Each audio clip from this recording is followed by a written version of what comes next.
Now let's turn to Benjamin Baker for a look at Adventist history.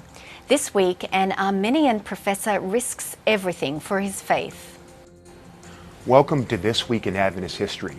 It was during this week in 1921 that Diran Chrakian was last heard from in a letter penned from a dungeon in Iconium.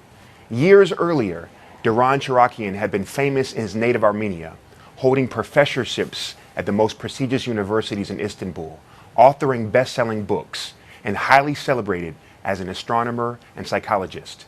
An outspoken atheist, he was known to scoff at all things religious until a fellow professor gave Adventist books to him. Chrakian read himself into Adventism, quitting his career to join the ministry, his friends and family, including his wife, disowning him.